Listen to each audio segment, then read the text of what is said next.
আমি মাস্টার্সে ডিপার্টমেন্ট থেকে থার্ড হই। কোথা থেকে? জয়পাট সরকারি কলেজ থেকে। মাস্টার্সে এবং অনার্সে ফার্স্ট ক্লাস পেয়েও আপনি একটা চাকরি পান নাই? জি স্যার, সেটাই বলবো যে আমার ব্যর্থতা শুধু এখানে ছিল। স্বপ্ন, আপনাকে দিয়ে শুরু করি। জি ভালো আছেন? জি আলহামদুলিল্লাহ। আপনার গল্পটা একটু জানতে চাই, উদ্যোক্তা হওয়ার গল্প, এবং সেখানে নিজের বলার মতো একটা গল্প আসলে আপনাকে কতটা বদলে দিয়েছে? স্যার আসলে কি বলবো যে আজকে আমি এখানে আসছি, আসলে আমার কাছে স্বপ্নের মতো মনে হচ্ছে। কারণ আমি যখন আপনার এসএমএসটা পাই, আমি ঘুম ভেঙে শুধু ফোনটা অন করে মানে আমি স্পেসলেস হয়ে গেছি যে কি বলবো আর কাকে বলবো, এরকম একটা অবস্থা। কারণ আমি যখন এই গ্রুপে প্রথম জয়েন করি, সেই দিনই আমি প্রথম জানতে পারি যে এখানে সেল ভালো করলে, পারফরমেন্স ভালো করলে ইউটিউব লাইভে যাওয়া যায়। তো আমার প্রথম সেদিনই আমার মাইন্ডে এটা সেট আপ হয়ে গেছিলো যে আমি এটা অ্যাচিভ করব। এবং আমার অনেক স্বপ্ন যে স্যার আপনার সামনে বসে, আমি অনেকে হয়তো ব্যর্থতার গল্প বলে, আমি আমার দুঃখের গল্প করে আমি আমার সুখের গল্পটা করব। সুখের গল্প, কারণ এই প্ল্যাটফর্ম আসলে আমাকে অনেক কিছু দিছে, যেখানে আমি হয়তো আমি বলে অথবা মানে কিভাবে বললে যেটা শুকরিয়া আদায় করা যাবে জানি না। বলেন কি ধরনের কি দিয়েছে প্ল্যাটফর্মটাকে? কারণ স্যার আমি যেটা, আমার ফ্যামিলি ছিল চাকরিজীবী ফ্যামিলি। আমার মা, আমার দাদা যে ব্রিটিশ পিরিয়ডে, ওরা কিন্তু চাকরি করতো। তো আমি সেখান থেকে বড় হয়ে আমি ওই মেন্টালিটি নিয়ে বড় হয়েছি যে আমি জব করব। তো স্যার আমি জীবনের 30টা বছর আমি কি বলবো যে আমি শুধু চাকরির পিছনে ছুটেছি। আর আমি ইন্টারনেটও আমার ছিল না, টিভিও দেখতাম না। মানে আমার কাজ ছিল যে সারা দিন পড়াশোনা করতাম আর জবের পিছনে ছুটতাম। তো যখন আমি মাস্টার্স কমপ্লিট করছি ম্যানেজমেন্ট থেকে। আমার অনার্স মাস্টার্স ফার্স্ট ক্লাস। কোথা থেকে? First class? জি স্যার। এবং আমি মাস্টার্সে ডিপার্টমেন্ট থেকে থার্ড হই। কোথা থেকে? জয়পাট সরকারি কলেজ থেকে।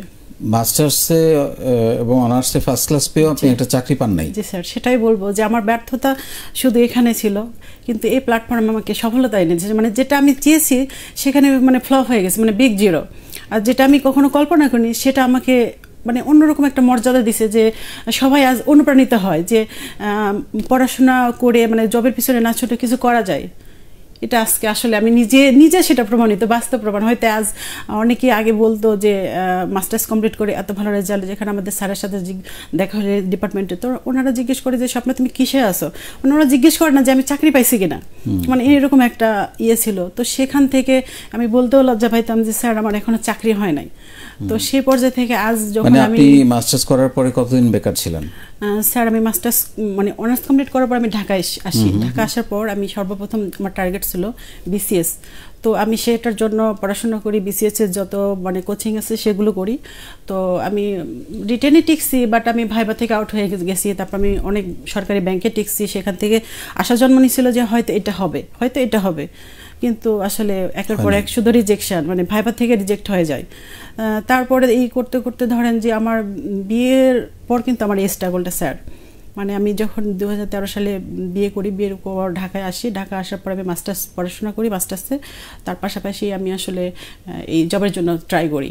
এবং এর মধ্যে আমি কখনো ধরেন বেবিটা পর্যন্ত নিইনি। আমি 6 বছর পর বেবি নিয়েছি, শুধু আমার এই জবের পিছনে ছোটার কারণে। তো যখন জব হইল না, মানে আমার চলে গেল, তখন তো পুরো আমি ফ্রাস্ট্রেশনে ঢুকে যাই। দ্বিতীয়ত সবাই বলতে থাকে যে তুমি তো বেবিও নিলে না, জবের পিছনে ছোটে, এখন তো তোমার বেবিও হবে না। কারণ আমার 6 বছর অতিবাহিত হয়ে গেছে। মানে পুরা মানে আমি একটা হতাশার ভিতর ঢুকে যাই। তারপর করোনা শুরু হলো, মানে সব মিলিয়ে একটা অন্যরকম খারাপ পরিস্থিতি, মানে মেন্টালিটি। আর সাধারণত আমি কখনোই চাইতাম না যে আমি ঘরে বসে থাকি, হাউস জবের মতো বসে থেকে ওই যে টিভি সিরিয়াল দেখি, এইসব করি, মানুষের পাড়ার ভাবিদের সাথে অথবা এর সাথে গল্প করে টাইম নষ্ট করি। এটা আমার কখনোই ছোট থেকে মেন্টালিটি ছিল না। ওকে, কারণ আমার তো তারপর কিভাবে শুরু হলো এই উদ্যোক্তা জীবনটা? স্যার আমি যখন কাজ শুরু করব, ভাবলাম যে কিছু একটা করব, তখন করোনা চলতেছিল 2020 সালে। তো তখন আমার মেয়ে হয়। মেয়ে হওয়ার পর মেয়ের বয়স যখন 9 বছর হইল, তখন ভাবতেছিলাম কিছু করব। তো তখন দেখি যে সবাই নেটে দেখি যে সবাই, যেহেতু করোনার সময় তখন কি হইতো যে অনলাইন বিজনেসটা খুব মানে ডেভেলপ করছিল। তো তখন আমি ভাবলাম যে আমিও শুরু করি। তো তখন আমি যখন ভাবলাম শুরু করি, তখন আমি প্রাথমিক অবস্থায় একটা পেজ খুলি।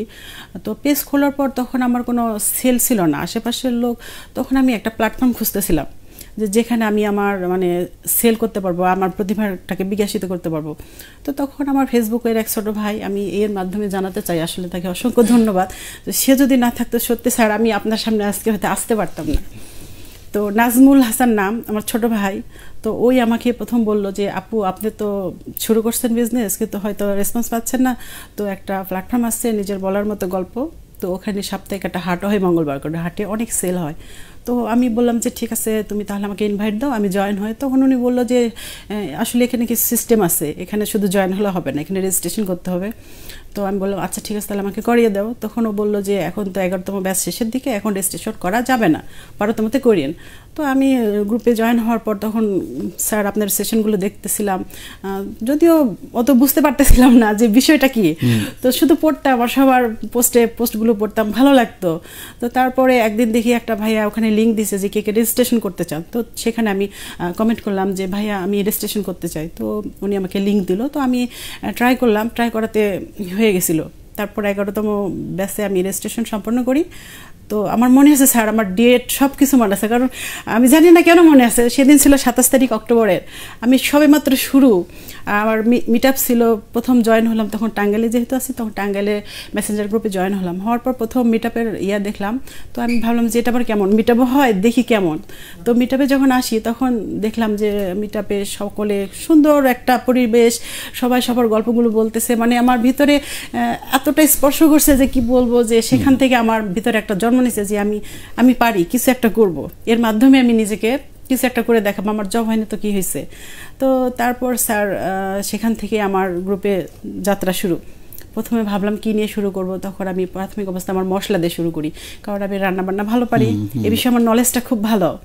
তো তখন যখন শুরু করলাম তখন আমার মেয়ে বললাম তো সব মানে 9 মাস ছোট বাচ্চা, আর আমার স্যার একটা প্রবলেম যে আমার হাজব্যান্ড ওয়াইফ থাকি, আমার কিন্তু ফ্যামিলিতে কেউ নেই, আছে তারা মানে জয়পুরহাটে থাকে। তো তখন আমি একা একা, বাচ্চা যখন ঘুমাই যেত তখন আমি কি করতাম, এই মশলাগুলো মরিচের বোটা ফেলাইতাম, মশলাগুলো প্রসেসিং করতাম, প্যাকেটিং করতাম। তো যখন হয়তো কি যে হাতে নাড়লে বাচ্চার তো সফট শরীর, ওটা আবার জ্বলতে শুরু করে, তখন আমি ভাবলাম যে অল্টারনেটিভ কিছু করা যাক, বেবি বড় হওয়ার পর আবার ভালোভাবে করব। তখন স্যার আমি 3020 টাকা দিয়ে প্রথমে ভাবলাম যেহেতু টাঙ্গাইলে থাকি, টাঙ্গাইলে শাড়িটা অ্যাভেলেবল পাওয়া যায়, মানে তাঁতের প্রোডাক্টগুলো যেগুলো আমাদের দেশীয় ঐতিহ্য, তো আমি চাইলাম যে এটা সবার কাছে একটু তুলে ধরি, কেমন সারা পাই দেখি। তো স্যার আমি 1 সপ্তাহের মধ্যে গ্রুপে পোস্ট করার পর শাড়ির আমার প্রথম অর্ডার হয়, মিনাল মিয়া নামে একটা ভাইয়া, উনি প্রথম আমার একটা শাড়ি অর্ডার করে, আমাদের প্রবাসী ভাই। আচ্ছা, আসলে আমি সবচেয়ে বেশি উপকৃত বলবো যে আমাদের এই প্ল্যাটফর্মে মানে যারা প্রবাসী, এরা এদের ফ্যামিলিকে এত পছন্দ করে যে ভালোবাসা, দূরে থাকে যেহেতু এই জন্য ফ্যামিলির প্রতি টানটা বেশি, তো এরা কি করে যে প্রচুর অর্ডার করে। আর আমি মানে কি বলবো যে এই প্ল্যাটফর্মের শুরু থেকে যত আমি কাস্টমার পাইছি স্যার, এখন পর্যন্ত আমি সবাইকে ধন্যবাদ জানাই, যে জানি না যে তাদের মনে মানে এমন একটা জায়গা হয়তো তৈরি করছি যে সেই থেকে এখন পর্যন্ত তারা আমার কাছ থেকে প্রোডাক্ট নেয়। এমনও হয় যে অনেকে যদি বলে যে এটা আমার কাছ থেকে নেন, ওরা আমাকে বড় স্ক্রিনশট দিয়ে দেয় যে আপু আমি অন্য কারোর কাছে নিব না, এটা আপনার কাছ থেকে নিব, আপনার কাছে না থাকলে আপনি খুঁজে দিবেন, মানে এরকম একটা বিশ্বাস। সো কি কি প্রোডাক্ট নিয়ে এখন কাজ করেন? এখন বর্তমানে আমার টাঙ্গাইলের শাড়ি আছে, টাঙ্গাইলের জামদানি 3 পিস, তারপরে আমি লুঙ্গি, বেডশিট, এগুলো ধীরে ধীরে আইটেম আমি বাড়াইছি, কারণ আমি যেটা দিয়ে শুরু করছি সেটা থেকে আমার মূলধন বৃদ্ধি হয়েছে, আমি কি করছি সেটা থেকে আরেকটা করে আইটেম বাড়ায় ফেলছি মানে ধীরে ধীরে। আর আমাদের মানে যেটা হয়েছে যে আমার ক্যাশটা বেশি লাগেনি শুরুতে, কারণ যারা অর্ডার করতো তারা টাকাটা দিয়ে দিত, মানে ওদের টাকা দিয়ে আমি প্রোডাক্টটা কিনতে পারতাম, টাকাটা আপনি খরচ করতাম না। আর আমার একটা সিস্টেম যে প্রথমে 2-1 কি করছি, ব্যবসাটাকে এদিক ওদিক করার কারণে মানে হয়তো ভাবছি একটু খরচ করি, আবার আমার বাইরে থেকে নিতে হয়েছে, যার কারণে তখন আমি মানে ভেবে নিলাম যে এখন থেকে ব্যবসার টাকাটা আমি ব্যবসাতেই রাখবো, মানে অন্য দিক থেকে নিয়ে আসলে তখন টাকাটা আর খুঁজে পাওয়া যায় না, এই কারণে আমি ব্যবসার টাকাটা ব্যবসায় রাখছি। আর সেখান থেকে বর্তমানে আমি যেটা করি যে সেখান থেকে আমি পার মাসে কিছু একটা অ্যামাউন্ট আমি রেখে দেই ফিক্সড হিসেবে, যে এটা আমার লাভের অংশ, এটা ওটাতে আর হাত দেয় না, যে এটা দিয়ে আমি ভবিষ্যতে বড় কিছু করব। Very good. এখন আপনি মাসে প্রায় 2.5 লাখ টাকা সেল করেন? হ্যাঁ, সর্বোচ্চ আমি 2.5 লক্ষ টাকা সেল করছি। আর গত ঈদে আমি একটা মানে খুব ভালো বিজনেস করছিলাম, যে 1 মাসে আমি 2.5 লক্ষ টাকা সেল করছিলাম। তো করার পর আসলে আমার হাজব্যান্ডের তো সবই আছে, তো আমি চেয়েছিলাম যে আমার নিজের রোজগারে কিছু একটা কন্ট্রিবিউট করি, তো আমি খুব ভালো লাগছে যে সেই মাসে আমি একটা এসি কিনে ফেলি। Very good, very good, very good. আপনি বলছিলেন যে অনার্স মাস্টার্সে ফার্স্ট ক্লাস পাওয়া একটা মেয়ে এখন শাড়ি বিক্রি করে, বেডশিট বিক্রি করে, এটা কিভাবে দেখে আশেপাশের লোকজন? আসলে আমার যারা ফ্রেন্ড সার্কেল দেখা যায় যে ম্যাক্সিমাম অনেকে বিসিএস ক্যাডার হয়ে গেছে, অনেকে ফার্স্ট ক্লাস করে জব করতেছে, সবাই ম্যাক্সিমাম অনেক ভালো জায়গায় গেছে। তো প্রথমে তারা বলতো যে মাস্টার্স পাস করে এত ভালো রেজাল্ট নেই, তুই কি শাড়ি বিক্রি করে বেড়াচ্ছিস।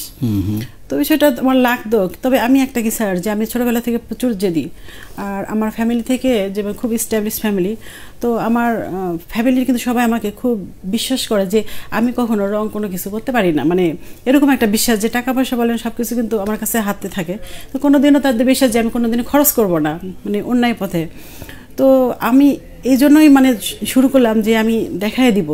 আর স্যার আপনার একটা সেশন যেটা আমাকে সবচেয়ে মাইন্ডে মানে অ্যাট্রাক্ট করছে সেটা হচ্ছে যে সাহস করুন, শুরু করুন আর লেগে থাকুন। এই বিষয়টা নিয়ে আমি পোস্ট লিখি, কিন্তু আমার সত্যি এই একটা জিনিস আমার ভিতরে গেঁথে গেছে যে আমি দেখাবো কিছু একটা করে, যে আমি আজ হচ্ছে গৃহিণী, বাট তারপর আমি কিছু করতে পারি, আমার মধ্যে প্রতিভা আছে যেটা আসলে আমি জব করলে হয়তো পেতাম না খুঁজে। অনেকে হয়তো ভাববে যে যা আজকে হচ্ছে আমি হয়তো প্রতিষ্ঠিত হতে পারি নাই, ভালো জব পাই নাই, এই যেমন বলে যে আঙ্গুর ফল টক, তো হয়তো ভাববে যে এই জন্য আমি বলতেছি যে আমি বিজনেস করে এত কিছু করতেছি।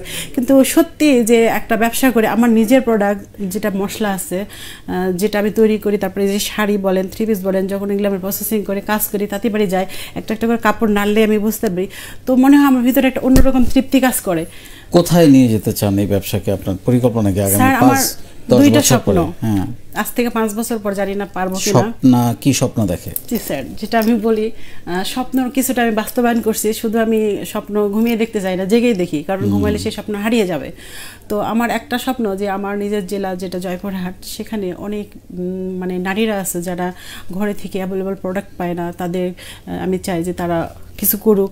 যদি এখনও আমি তাদের জন্য করতেছি, অনেক সুযোগ দিছি যে আমি যেহেতু টাঙ্গাইলে থাকি, টাঙ্গাইলে সব কিছু আমি অ্যাভেলেবল নিতে পারি, তো তাদেরকে আমি একটা সুযোগ দিছি, সেটা হচ্ছে তাদের ডেলিভারি চার্জ ফ্রি।